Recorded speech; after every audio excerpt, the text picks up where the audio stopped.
pa dyan? Kakadating ko lang. Maaga na. Saan ka ba galing? May pinuntahan lang ako sa nagpalit ako ng damit. Seryo, baka gusto mo muna magpahinga. Ako na muna magpapantay kay Chris. Kumain ka na ba?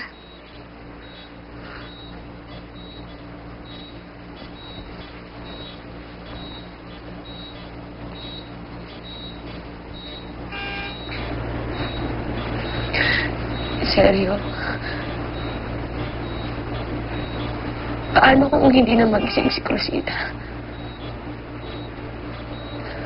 Kapag nangyari yun, hindi ko mapapatawad si Tia Esperanza.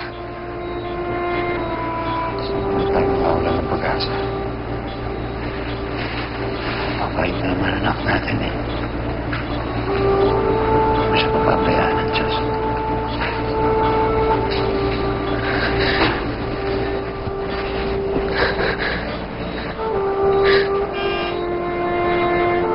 Pero bakit hanggang ngayon hindi pa rin siya gumigising?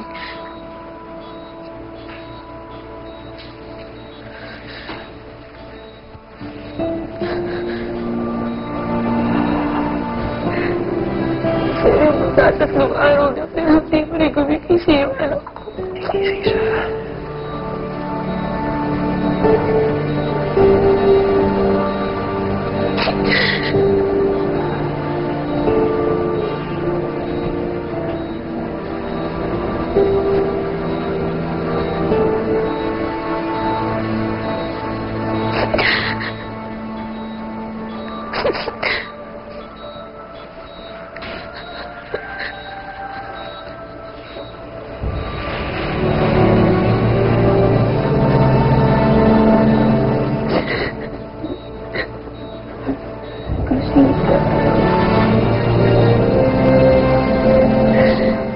Sita na.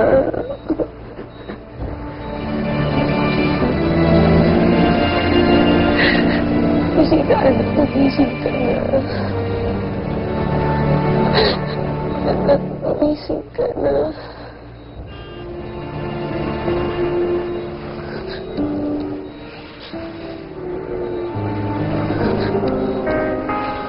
Cruzita? Rosita? Res, naman si Doc, sabihin mo ako. Nagkamali na yan ako. Pakipakibis. Rosita? Rosita?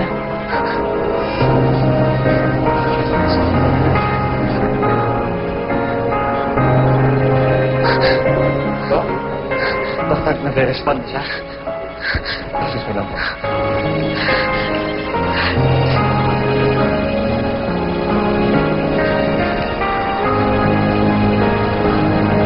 Good news po. Nag-stabilize na po ang mga vital signs niya. So, hihintayin na lang natin po ang full recovery niya. And then, in the meantime, patuloy na lang po natin ang pagbibigay sa kanya ng gamot. You need not worry, ma'am, sir. She's out of danger now. But she will still be under observation. Salamat po. Salamat. Salamat po.